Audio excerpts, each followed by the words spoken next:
Nós vamos ler do verso 8 ao verso 12.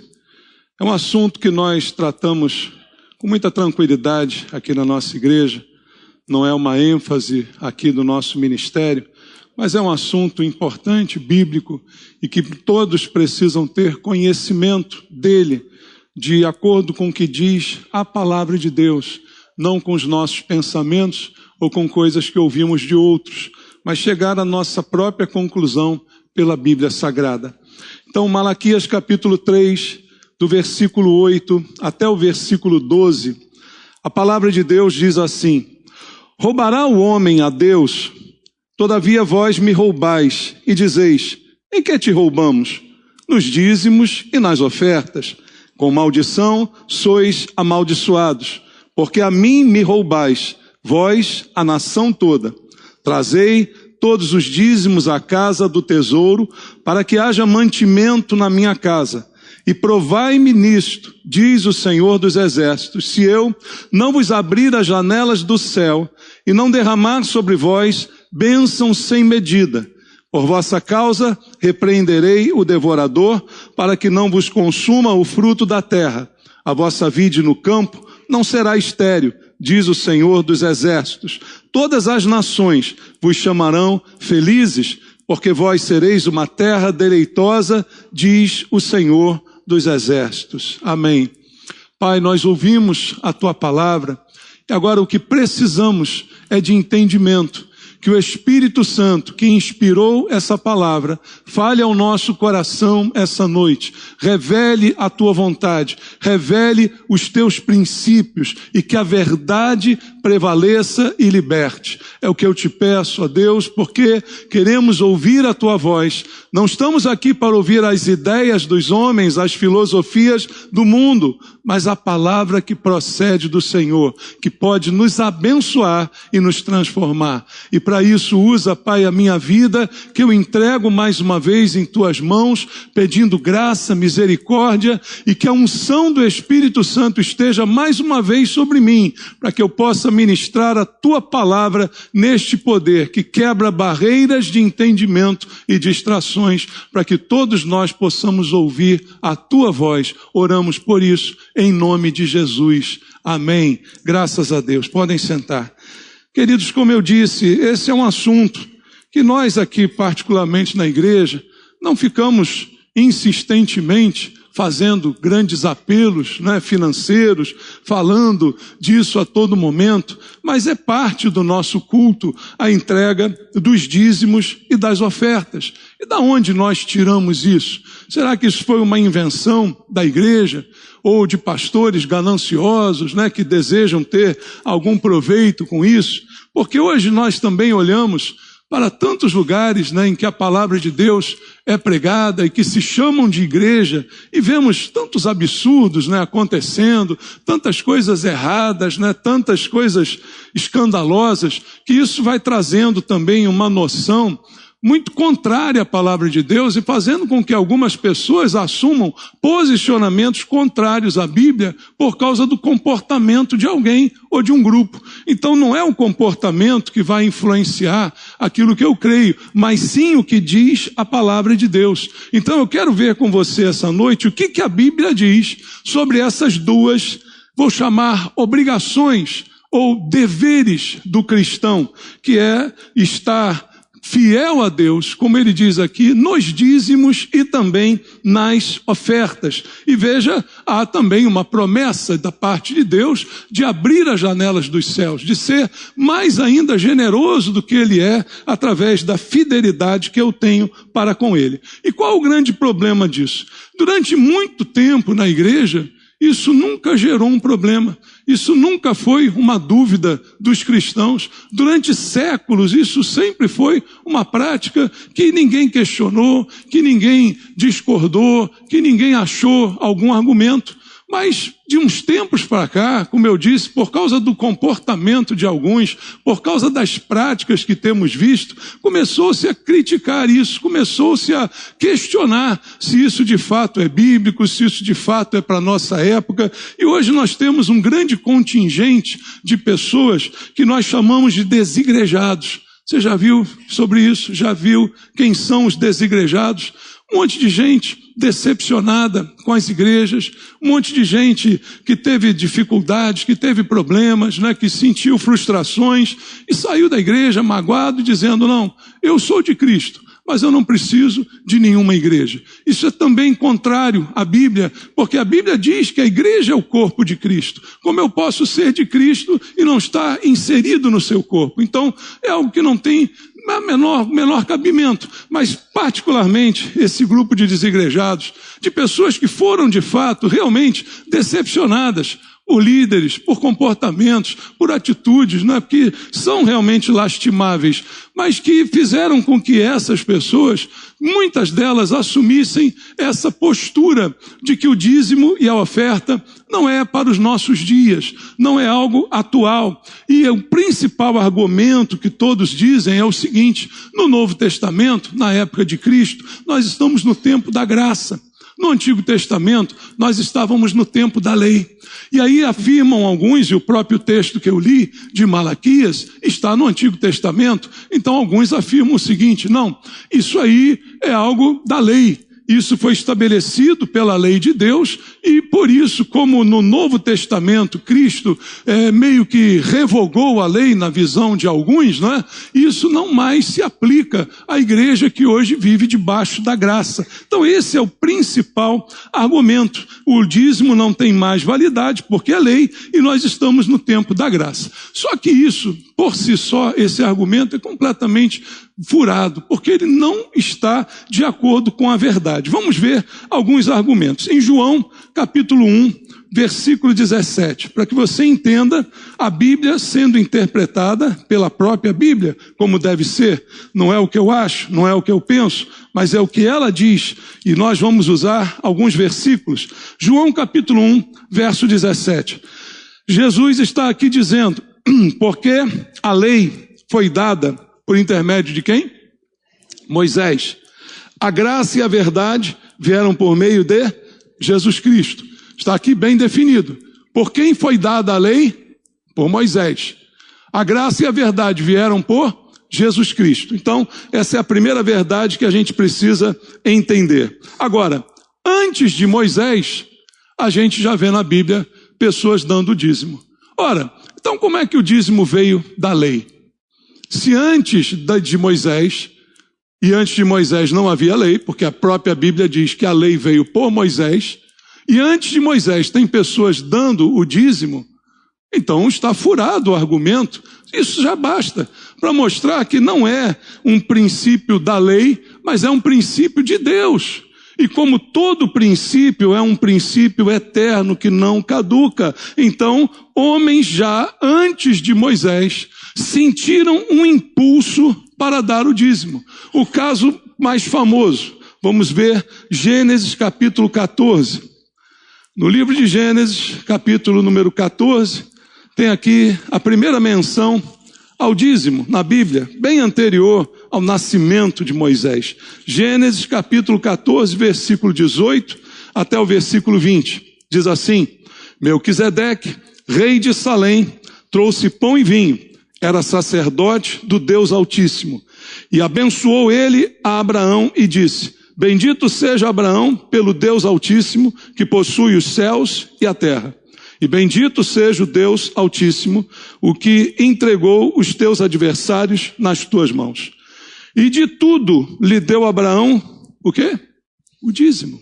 Abraão, depois de vencer uma batalha, tem esse encontro com esse personagem meio misterioso da Bíblia, Melquisedeque, que é chamado aqui de sacerdote do Deus Altíssimo. Mas ninguém fala da sua origem, ninguém fala do que aconteceu com ele depois, mas ele se encontra com Abraão, nosso pai na fé, segundo diz a Bíblia também, no Novo Testamento, e depois dessa vitória de Abraão, ele abençoa Abraão. Veja, ele abençoa depois da vitória. A vitória não é a bênção em si. A bênção vem de Deus, sempre. E ele o abençoa. E aí Abraão tem uma iniciativa de lhe entregar o dízimo daquilo que ele ganhou como resultado dessa guerra. Quem é que mandou Abraão fazer isso? Ninguém. Melquisedeque não fez um apelo. Olha, Abraão, se você não der o dízimo, você está frito. A próxima batalha você vai perder. olha, Abraão, se você não for... Não havia nada disso. Houve uma iniciativa. Porque isso é um princípio. E como princípio, isso já está gravado no coração do homem. O princípio de honrar a Deus. O princípio de reconhecer que 100% daquilo que eu tenho é de Deus. E dar 10% é até pouco em relação a tudo que eu tenho recebido. Então Abraão simplesmente dá a Deus aquilo que não foi requerido, não foi nem pedido, não foi estabelecido pela lei de Moisés, porque é anterior à lei de Moisés, e ele faz isso entregando a Melquisedeque. E depois, a Bíblia lá em Hebreus vai fazer uma referência a Melquisedeque, que aí torna esse momento ainda mais importante e simbólico, porque diz que o sacerdócio de Jesus, que é o nosso sumo sacerdote, é semelhante ao sacerdócio de Melquisedeque. Então, na verdade, nesse momento, Melquisedeque está representando um tipo de Cristo, uma tipologia, representando o que é Jesus. E Abraão, diante dessa representação de Jesus, sente o estímulo de entregar a ele o dízimo daquilo que ele recebeu naquela guerra. Então, isso também é feito antes da lei de Moisés. Moisés não era nem nascido, nem sonhava em nascer. Outro exemplo está em Gênesis também, no capítulo número 28. No capítulo 28, do verso 20 ao verso 22, está escrito assim: fez também Jacó um voto, dizendo: se Deus for comigo e me guardar nesta jornada que empreendo, e me der pão para comer e roupa que me vista, de maneira que eu volte em paz para a casa de meu pai, então o Senhor será o meu Deus. E a pedra que erigi por coluna será a casa de Deus. E de tudo quanto me concederes, certamente eu te darei o dízimo, a 10ª parte. Não definido pela lei de Moisés, não imposto a ele por ninguém, por nenhuma religião, mas num instinto natural, num estímulo que vem ao seu coração, ele faz esse pacto, esse acordo com Deus. Porque não foi ensinado, não foi obrigado, não houve uma lei impondo isso sobre ele, mas foi uma iniciativa. Então veja, como eu posso dizer que o dízimo é da lei se ele é praticado antes da lei por princípio? Como eu posso usar esse argumento tão pueril, não é, para justificar se na própria Bíblia eu encontro que isso não tem nenhuma relação? E veja, se eu olhar para o Novo Testamento, ao contrário, eu verei, alguém diria assim, mas no Novo Testamento, pastor, não tem um mandamento para dar o dízimo. Não tem, realmente não tem. Como não tem vários outros mandamentos que eu sei que tem que fazer, que eu sei que me cabe cumprir. Não está especificado, mas está implícito. Veja um texto aqui comigo, em Mateus, capítulo número 23, no versículo 23. Aqui uma palavra de Jesus, em que ele próprio valida o dízimo. Presta atenção no que diz o texto em Mateus 23, 23. Ai de vós, escribas e fariseus, e ele chama de quê? Hipócritas, religiosos hipócritas. Por que vocês são hipócritas? Porque vocês dão o dízimo da hortelã, do endro, do cominho, e tendes negligenciado os preceitos mais importantes da lei: a justiça, a misericórdia e a fé. Parou por aí? Não. Aí ele continua dizendo: devias, porém, fazer estas coisas sem omitir aquelas. Olha o que Jesus está dizendo. Vocês são hipócritas religiosos, por quê? Vocês são cuidadosos em dar o dízimo das mínimas coisas que vocês recebem. Ele cita aqui coisas bem pequenas, não é? E ele diz assim: você faz isso e, para compensar, você deixa de lado outros princípios que são ainda mais importantes e que também são princípios de Deus. E aí ele fala a justiça, a misericórdia e a fé.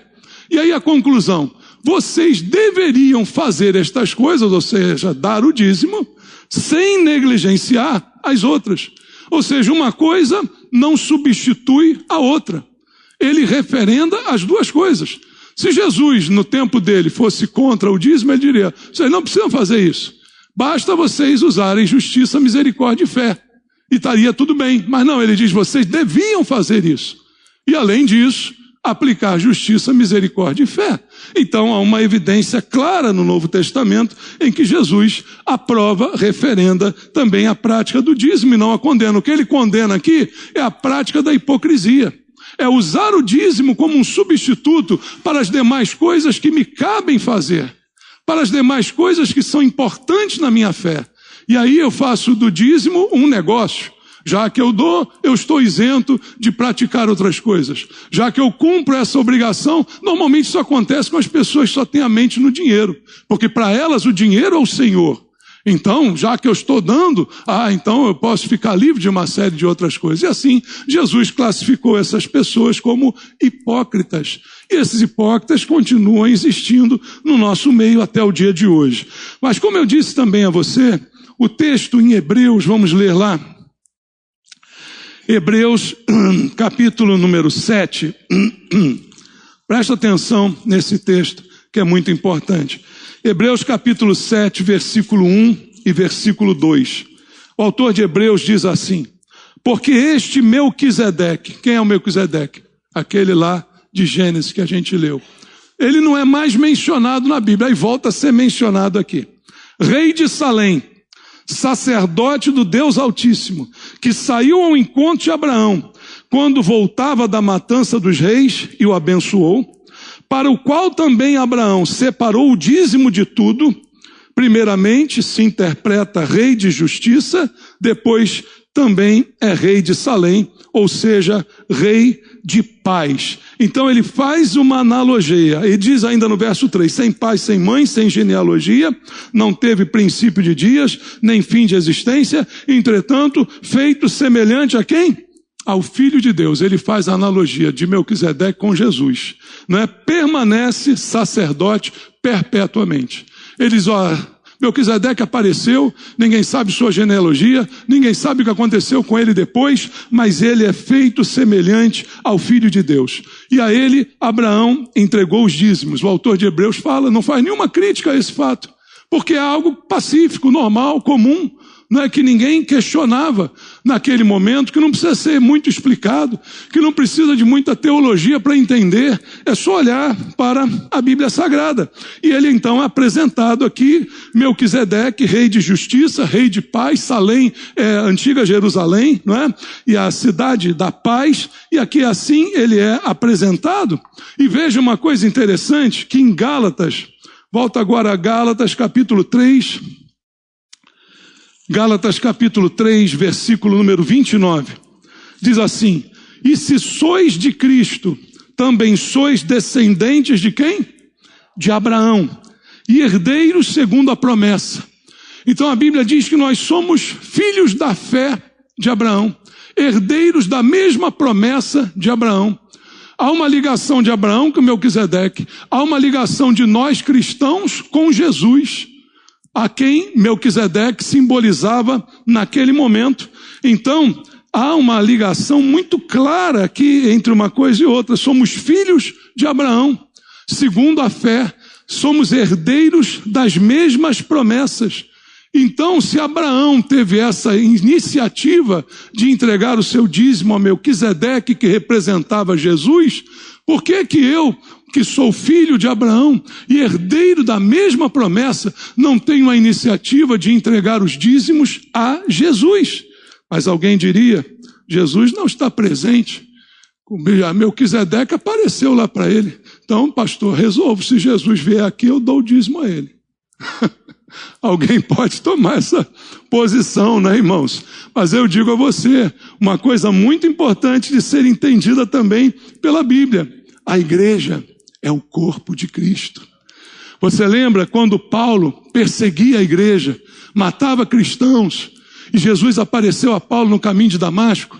O que ele disse? Saulo, Saulo, por que me persegues? Porque a igreja e Jesus não tem como separar. Igreja e Jesus estão intimamente ligados. Quem persegue a igreja, persegue a Jesus. Paulo não tinha na sua mente que ele perseguia Jesus. Ele perseguia a igreja cristã. Mas Jesus, quando chega para ele, diz, Paulo, por que você me persegue? Então, quando você dá o dízimo à igreja, você está dando a Jesus. A analogia é simples, é direta, é bem clara na palavra de Deus. Agora, se você quer inventar argumento, você é livre. Não é para justificar a sua pão-durice, a sua mesquinharia, da forma como você quiser. Mas o texto bíblico, ele é muito claro. Olhando somente para a Bíblia, não há outros argumentos que possam ser usados. E aqui a gente vai chegar agora ao texto lá em Malaquias, que não é o texto mais importante. Embora seja o mais explícito, ele não é o mais importante. Porque nós vimos aqui que esse princípio está na Bíblia toda. Não está só em Malaquias, está também na lei, está também em todo o Antigo Testamento, está presente no Novo Testamento, como já vimos aqui, mas Malaquias ficou o texto famoso, não é? Porque muitos usam esse texto como uma forma de ameaça às pessoas. E ninguém entrega o dízimo por ameaça, a gente entrega por fidelidade. Você é fiel só se tiver um revólver na cabeça? Você casa... Aí a mulher diz assim, ó, só aqui um revólver na tua cabeça, se você me trair, eu te dou um tiro na cara. Aí você é fiel. É assim que funciona? Será que é assim que a gente é fiel? Se tiver uma ameaça de levar um tiro na cara? E quando ninguém está olhando? Lembra de manhã hoje que nós falamos a diferença entre reputação e caráter? Quando ninguém está olhando, o que nós somos? Do que é feita a nossa fidelidade? Como ela se apresenta, não é? Agora, no texto bíblico de Malaquias, que a gente leu aqui, há uma promessa de prosperidade e de fidelidade. Mas essa promessa é a nação de Israel, né? E a gente percebe que o texto de Malaquias está muito ligado ao povo de Israel. Não que o dízimo seja só para o povo de Israel, mas o texto está intimamente ligado com um comportamento. Aliás, leia o livro de Malaquias inteiro. Tire o seu preconceito contra Malaquias e leia o livro todo. E você vai ver em que situação aquele povo, que um dia foi um povo de Deus, um povo fiel, estava. Ele não estava só infiel nos dízimos, não. Ele estava infiel em tudo. Eles disfarçavam. Eles davam a Deus o que sobrava. Eles davam a Deus o que estava estragado. Está tudo lá em Malaquias. Lê o capítulo 1, capítulo 2, você vai ver, está tudo lá. O que está em jogo é um comportamento totalmente deturpado. Princípios totalmente deturpados em relação a Deus. Então eu não vou usar o texto de Malaquias, nem para ameaçar você, se você não der o dízimo, pois o devorador vai te pegar. E não vou usar o texto para dizer, se você der, as janelas dos céus vão se abrir e você vai ser abençoado maravilhosamente, porque eu vejo essa bênção muito mais relacionada a Israel do que à igreja. Porque, na verdade, dar o dízimo não é um mérito. É isso que a gente muitas vezes não entende. Não é um mérito. O que é um mérito? É algo que eu faço e que é digno de prêmio. É digno de recompensa, é digno de aplauso, de reconhecimento. Não há essa relação meritória em dar o dízimo. Deus colocou nesses termos em Malaquias a Israel naquela situação específica. Mas Abraão, ele recebe a bênção antes de dar o dízimo. Veja, Melquisedeque o abençoa. Ele já tinha sido duplamente abençoado. Primeiro, porque ganhou a guerra. E segundo, que Melquisedeque o abençoa. Ele podia ter dito, valeu, Melquisedeque, um abraço, para a semana a gente se vê. E ir embora. Podia ou não podia? Ele não pediu nada, não, mas ele teve a iniciativa. Não para ganhar, porque ele já tinha ganho 2 vezes. A guerra e a bênção que ele foi abençoado sem pedir. Então, não existe essa relação de mérito com o dízimo. E a prosperidade não é a recompensa pelo sacrifício que eu vou fazer em dar o dízimo. Dízimo não é sacrifício. Dízimo não precisa ser recompensado. Não há mérito em dar o dízimo. Porque primeiro você não dá, você devolve. Muda tudo, queridos. O entendimento. Ninguém dá nada para Deus.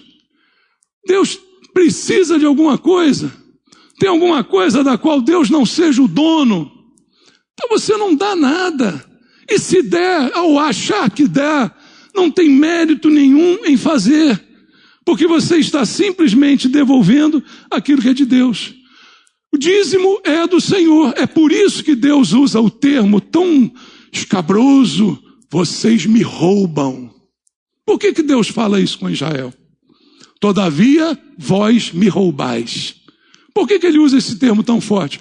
Porque você está sonegando, deixando de me dar algo que me pertence.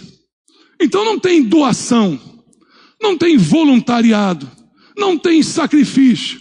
Tem a devolução de algo que não é meu. E se não é meu, eu não posso mantê-lo. Se eu não dou, então, eu me assemelho a um ladrão. Porque eu fico com algo que não me pertence. Então eu deixei de devolver algo que estava por algum tempo comigo. Como é que nós chamamos isso? Se você fica com algo que não te pertence e não devolve ao devido proprietário, qual o nome que a gente dá para você? Tem algum nome aí bonitinho que a gente possa substituir, né? Amenizar? Ele é um descuidozinho. Não, é ladrão mesmo. Não tem outro nome. E o nome é bem aplicado pela Bíblia, porque você deixou de devolver algo que não te pertence. Então, se você devolve no tempo certo um dinheiro que eu emprestei para você, te empresto um dinheiro, você diz assim: você me paga dia tal, você no dia tal me paga. Eu tenho que te agradecer?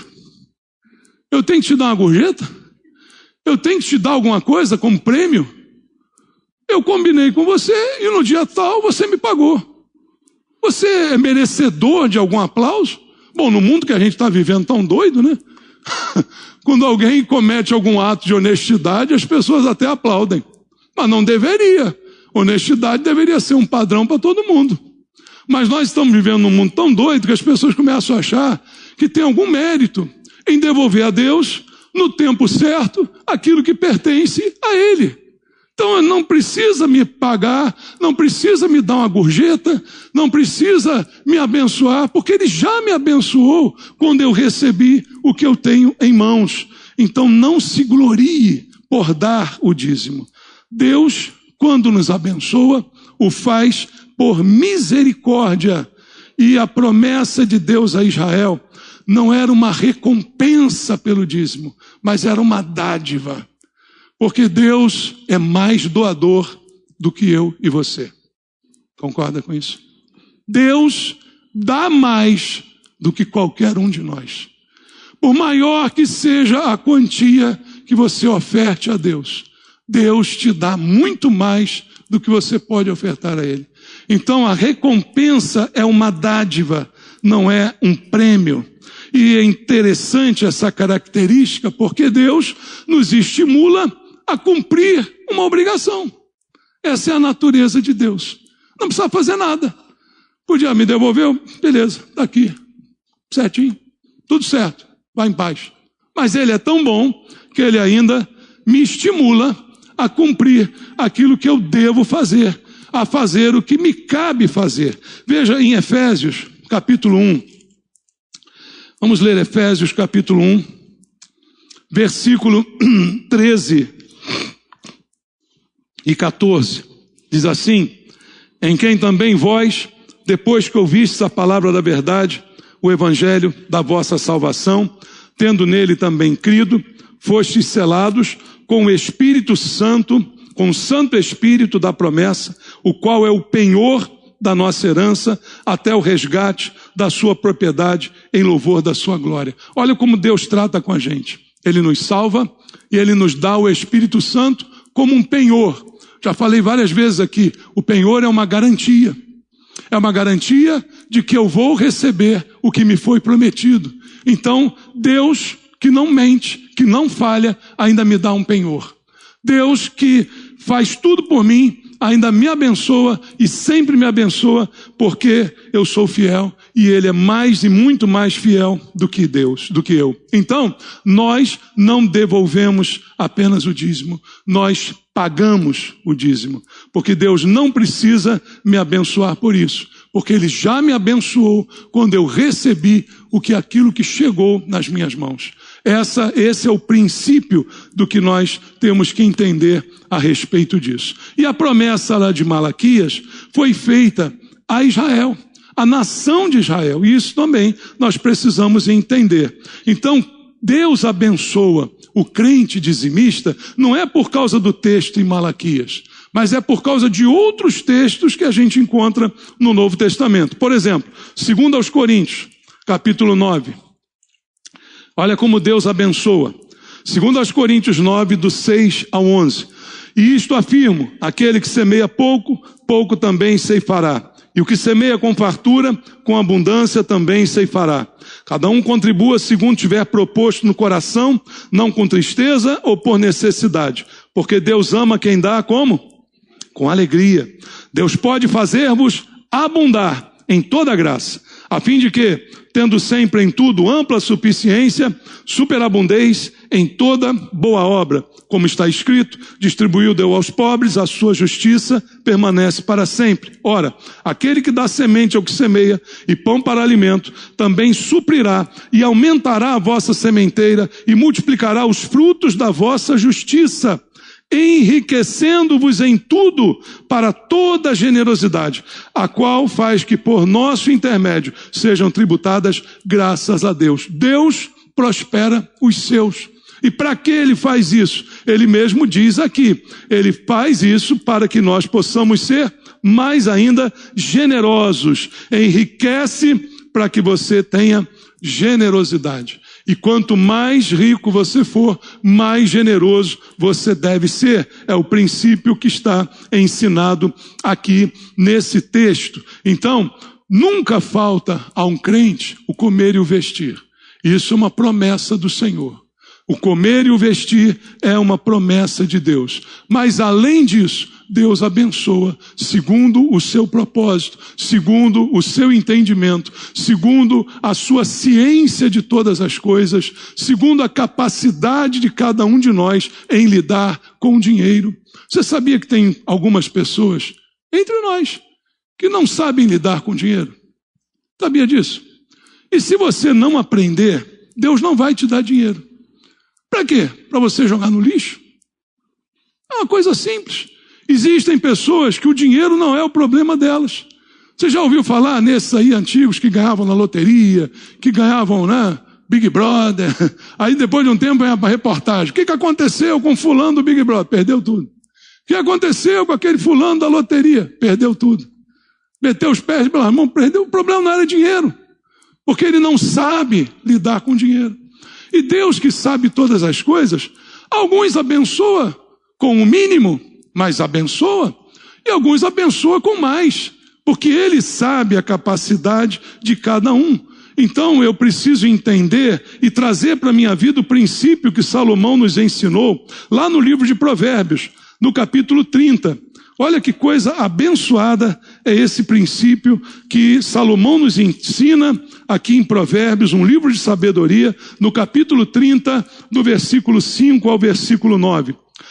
Toda a palavra de Deus é pura, ele é escudo para os que nele confiam. Nada acrescentes às suas palavras, para que não te repreenda, ou sejas achado mentiroso.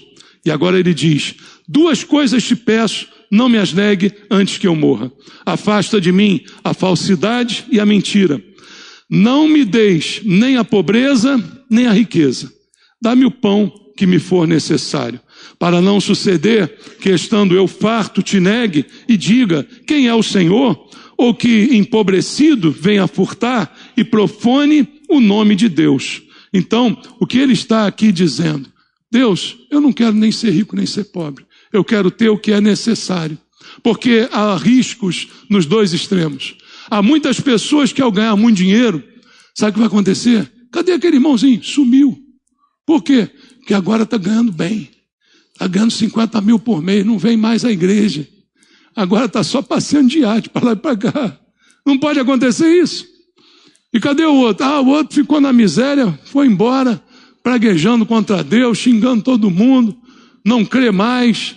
Não pode acontecer. Salomão ensina esse contentamento, que é o que precisa estar no nosso coração. Se Deus quiser dar mais, que Ele dê. Se não quiser, tá bom o pão de cada dia. Tá bom o pão que me é necessário. Isso está bom. E em cada momento, estar nas mãos de Deus é o melhor que Ele tem para nós. Então nada de ficar contribuindo para ganhar mais, para fazer, isso é a bolsa de valores. Isso você faz nos investimentos, você arrisca, né? Vou fazer uma fezinha aqui. Não é assim a relação com Deus. Com Deus é fazer a sua parte. A parte dele Ele sempre fará. O pão de cada dia nunca vai te faltar, porque Deus é fiel. Agora, se vai te dar mais, se vai te dar menos, é segundo o conhecimento que Ele tem de cada um de nós. Então, o texto lá que a gente leu em 2 Coríntios, diz que Deus nos abençoa para boas obras, diz que Deus nos dá riqueza para a generosidade, e é isso que nós temos que entender. E veja o que diz aqui também, 2 Coríntios, capítulo 8. O capítulo anterior,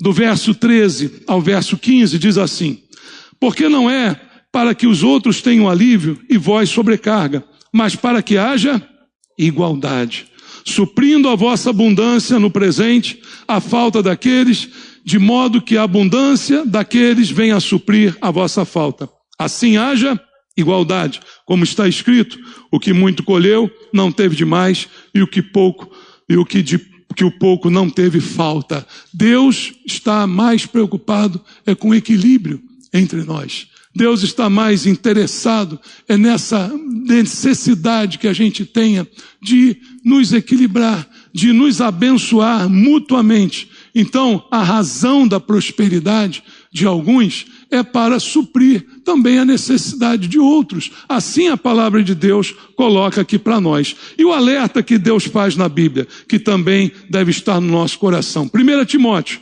capítulo 6, versículo 10. O mais conhecido dos alertas.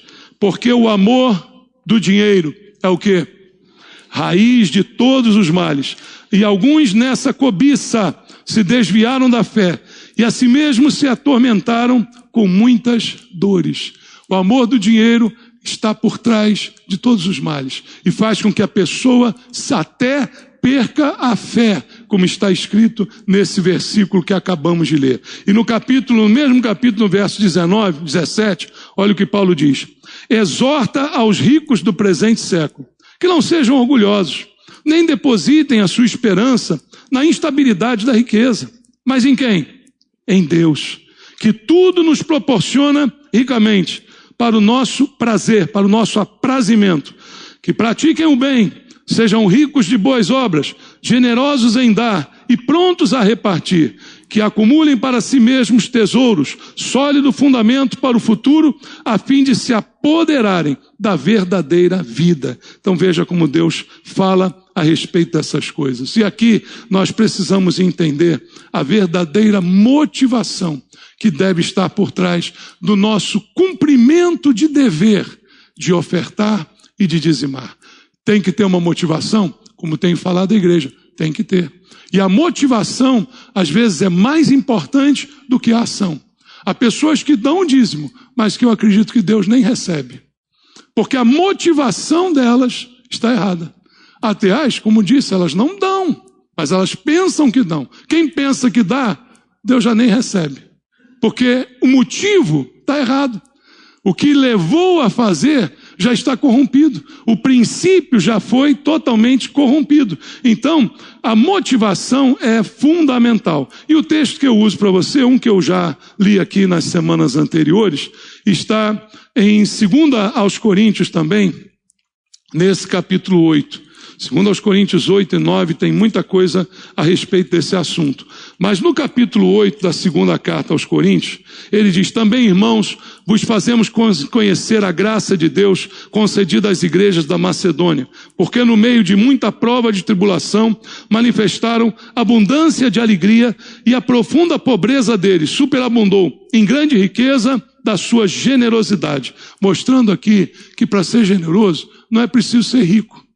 O rico tem o dever de ser generoso, mas o que Deus está dizendo é que o pobre também pode ser generoso. E na profunda pobreza daquela igreja, ela mostrou a riqueza da sua generosidade. Porque eles, testemunho eu, na medida de suas posses e mesmo acima delas, se mostraram voluntários, pedindo-nos com muitos rogos a graça de participarem da assistência aos santos. E não somente fizeram como nós esperávamos, mas também deram-se a si mesmos primeiro ao Senhor, depois a nós, pela vontade de Deus. Então essas igrejas que estavam numa pobreza muito grande, deram mais do que podiam, deram a si mesmas e pediram para participar.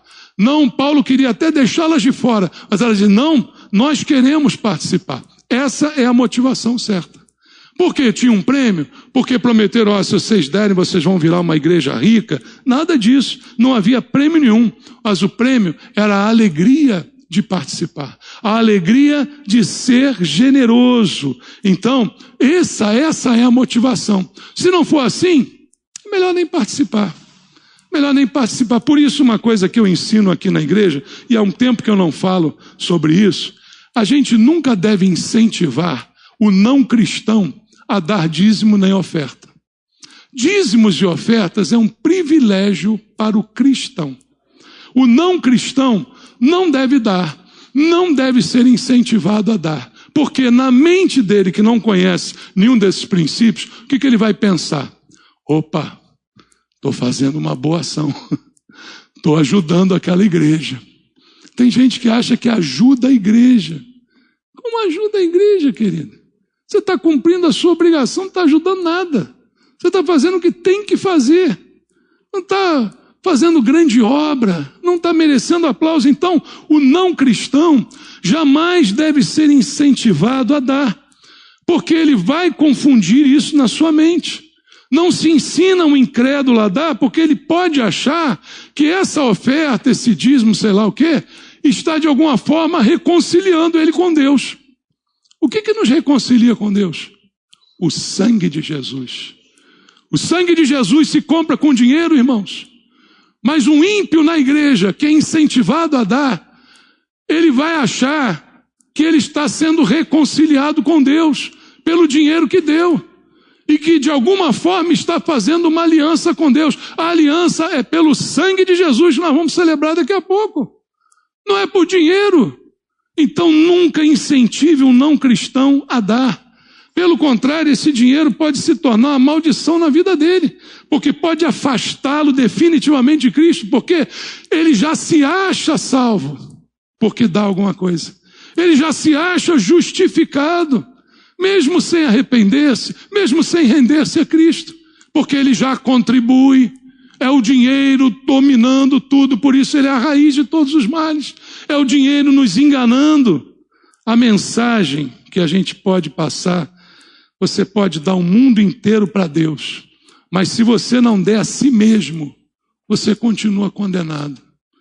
Você pode dar tudo que você tiver para Deus, mas se você não der o seu coração, a sua vida, você continua condenado. Mas alguns pastores não querem dizer isso, né? Porque se entrar, facilita a nossa vida. Irmão, quem cuida da igreja é Deus.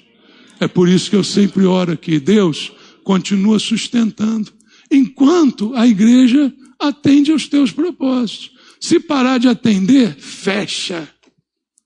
Não vou me descabelar, não vou implorar, não vou apelar, não vou pedir. Deus é que levanta as pessoas que são dele para contribuir e para fazer. A igreja não precisa de doação de ímpio, a igreja não precisa de doação de não crente. É como disse Pedro a Simão o Mágico, o seu dinheiro seja contigo para perdição, porque ele achou que com dinheiro podia comprar o dom do Espírito Santo. E é isso que muita gente tem feito. E muitos mercenários que estão por aí até incentivam.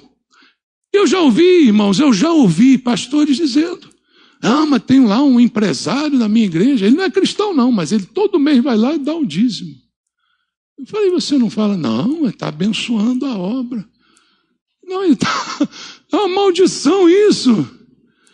Ele precisa ser ensinado que se ele não der a ele mesmo, não adianta ele dar o dízimo. Se ele não entregar o seu coração, não adianta ele dar os seus bens. A vida de um homem não consiste da abundância de bens que ele possui. Jesus ensinou isso. Então o que adianta? A gente se engana e engana os outros. E além da motivação, a gente precisa da inspiração para contribuir. Abraão deu os dízimos. A sua inspiração foi a sua gratidão. Eu venci essa batalha. Eu ganhei essa guerra. Jacó, como nós lemos aqui, deu o dízimo. Ele não deu para receber, mas ele sabia que a vida dele estava nas mãos de Deus e que Deus o abençoava e a gratidão o movia a fazer isso. Então a sua inspiração deve ser essa gratidão, deve ser esse amor a Deus, pela obra de Deus, pela fidelidade do Senhor. E se por acaso você prosperar, que seja para você se tornar um generoso abençoador. Mas que isso não seja o alvo da sua vida. Isso é importante a gente entender.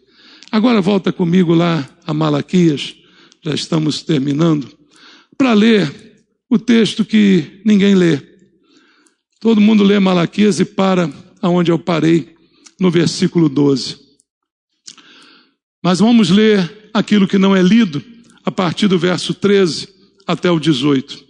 Está escrito assim: as vossas palavras foram duras para mim, diz o Senhor, mas vós dizeis que temos falado contra ti. Vós dizeis, inútil é servir a Deus, que nos aproveitou termos cuidado em guardar os teus preceitos, em andar de luto diante do Senhor dos Exércitos. Ora, pois nós reputamos por felizes os soberbos, também os que cometem impiedade prosperam. Sim, eles tentam ao Senhor e escapam. Então, os que temiam ao Senhor falavam uns aos outros, o Senhor atentava e ouvia. Havia um memorial escrito diante dele para os que temem ao Senhor e para os que se lembram do seu nome. Eles serão para mim particular tesouro naquele dia que preparei, diz o Senhor dos Exércitos. Poupá-lo-ei como o homem poupa a seu filho que o serve. Então vereis outra vez a diferença entre o justo e o perverso, entre o que serve a Deus e o que não serve. O que dizia a maior parte daquele povo é o que muita gente ainda diz hoje. Inútil é servir a Deus. É inútil. É inútil porque eu sirvo, sou fiel e não fico rico. E minha vida não desponta, né? E aí eu vejo pessoas que não querem nada, ímpios que prosperam. Está tudo aqui no verso 14 e no verso 15. E esse tem sido o discurso de muita gente dentro da igreja, falando dessa forma. É inútil servir a Deus, como se tivesse que ter alguma utilidade. Como se eu tivesse que ter algum salário, alguma recompensa para servir ao Senhor. Como se eu merecesse alguma coisa. Não entendem essas pessoas que servir a Deus é um privilégio. Da mesma forma que eu disse, dar o dízimo é um privilégio. O ímpio não pode fazê-lo, como eu afirmei para você. Então isso é um privilégio. Não precisa ser útil, mas a gente quer unir o útil ao agradável. Essa é a mentalidade da gente. Eu tenho que ganhar alguma coisa, eu tenho que ser recompensado de alguma forma, de alguma maneira, e eu preciso então achar uma utilidade em servir a Deus. E às vezes, irmãos, Deus suspende as bênçãos, Deus fecha as janelas dos céus para provar a nossa fé, para ver se nós servimos pelo ganho ou se servimos pelo que Ele é. Às vezes as janelas são fechadas para provar. Como já foi dito aqui várias vezes, Deus não tenta, mas Deus prova. Deus provou Abraão, aquele mesmo Abraão que deu dízimos a Melquisedeque, ainda passaria por uma prova. Embora o seu coração estivesse tão grato a Deus, mas ainda assim seria provado. E aí a gente, muitas vezes, quando é provado, se estabelece a diferença. Como Deus diz aqui nesse texto, que depois que a gente vai ver, porque os que temiam falavam uns aos outros, havia um memorial escrito diante deles, lembravam do seu nome, e aí Deus diz, estes, os que temem, são o meu particular tesouro, eu vou poupá-los. Os que temem a Deus serão poupados, e então vereis outra vez a diferença entre o justo e o perverso, entre o que serve a Deus e o que não serve. Agora aqui, não tem diferença nenhuma. O joio está no meio do trigo e ninguém consegue distinguir. Mas no dia haverá separação do joio e do trigo. No dia do Senhor, a gente vai ver outra vez a diferença entre o justo e o perverso, entre o que serve a Deus e o que não serve. E o que serve, acha que serve, talvez esteja servindo relaxadamente, como diz Jeremias 48:10, e é maldito, embora sirva.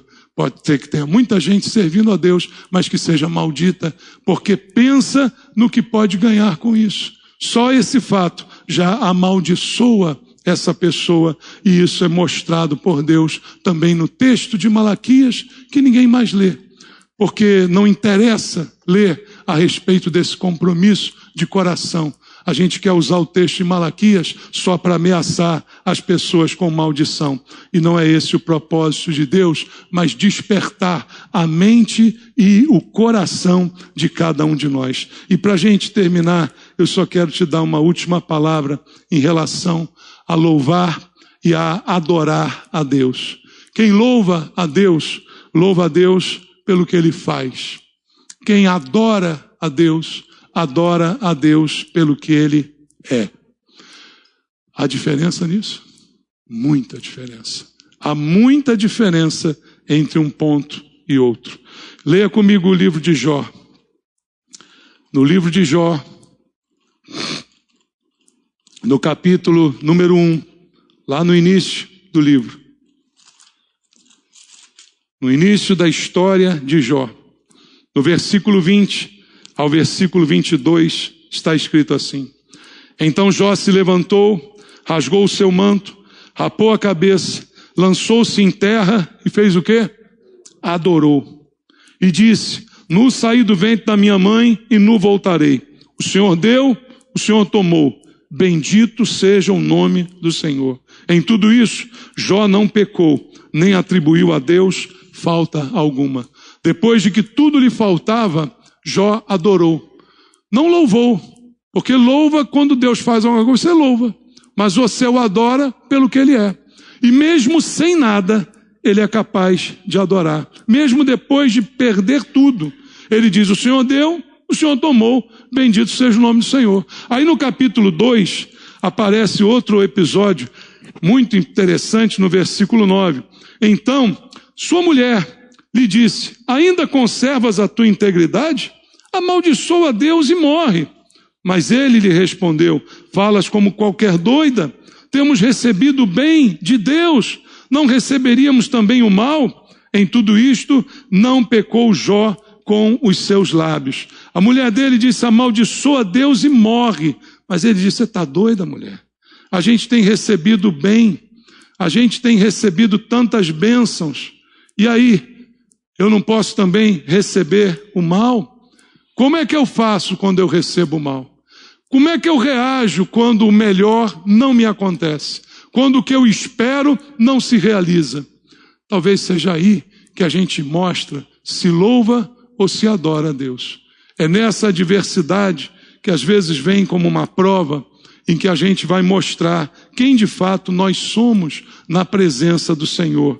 Ainda em Jó, no capítulo 19, no versículo número 25, está escrito assim: porque eu sei que o meu Redentor vive e por fim se levantará sobre a terra. Esse é um momento chave aqui do livro de Jó. Porque ele diz: o meu Redentor vive. E eu estou todo ruim. Eu estou cheio de perda. Eu estou cheio de doença. Eu estou cheio de coisa ruim na minha vida. Mas eu sei que o meu Redentor vive. Mas no fim da história, o fim da história é que muda tudo, irmãos. Então, Deus não deixa faltar. Deus não abandona. É o fim da história que vai mostrar a verdade de tudo. Não é o que você vive hoje, mas é como vai terminar a sua vida. É isso que vai mostrar a fidelidade de Deus. Para você olhar para trás e poder dizer como aquele louvor: em todo tempo tu és bom. Tu és fiel, Senhor. Em todo tempo o Senhor é fiel. Porque no fim da história que nós vamos ver a diferença. Então, Deus promete prosperidade? Promete. mas não promete prosperidade sempre. É no fim da história que ela vai se mostrar. Você lembra de José? A história de José? Tanta luta, tanto sofrimento, escravidão. Mas como é que foi o final da história? Foi administrador do Egito. Todo mundo quer ser administrador do Egito, mas ninguém quer passar pelo que José passou. Todo mundo quer ter, no final da vida de Jó, tudo em dobro que ele recebeu, mas ninguém quer passar pelo início da vida de Jó. Então o que a gente precisa é abrir os olhos quanto às mentiras que se contam por aí a respeito de Deus, que deturpam o nosso relacionamento com Deus. E a Bíblia diz que depois, lá em Malaquias 3,18, lá no final da história, se verá outra vez a diferença entre quem serve a Deus e o que não serve. A diferença entre o crente e o não crente não é que o crente é rico e o incrédulo não é rico. Muito pelo contrário, os maiores ricos são incrédulos, né, irmãos? Então a diferença não é essa, mas a diferença é a vida transformada, lavada no sangue de Cristo, é ter a luz do Senhor, ser regenerado, ser transformado por Ele. Essa é a diferença entre quem serve a Deus e quem não serve, entre quem serve a Deus e quem serve aos próprios interesses. Vamos contribuir para a obra de Deus, sim. Vamos ser fiéis nos dízimos e também nas ofertas, mas vamos fazer isso por gratidão, sabendo que é um dever, não é um favor, não é um mérito, mas que tem que ser feito com o princípio da gratidão.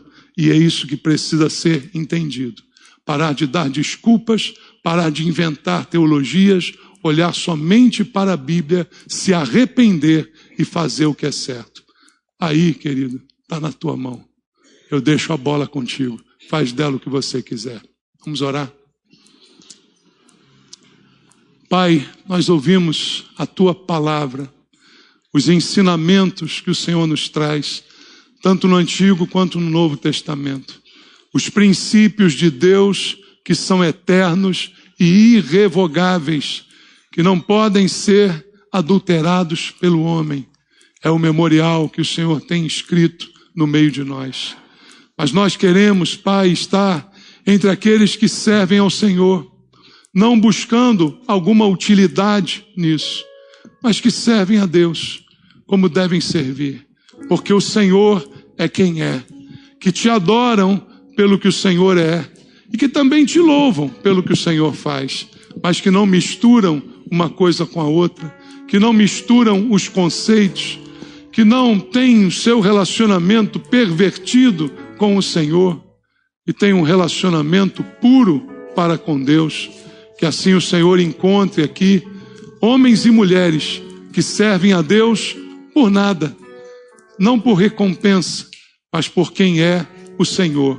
Que o Senhor nos ensine o que devemos fazer com relação a dízimos e ofertas. Que parem as desculpas, que parem os malabarismos teológicos para justificar a mesquinharia. Pai, em nome de Jesus, livra-nos deste mal enquanto é tempo. Eu te peço, em nome de Jesus, abençoa o teu povo, em nome de Jesus. Amém.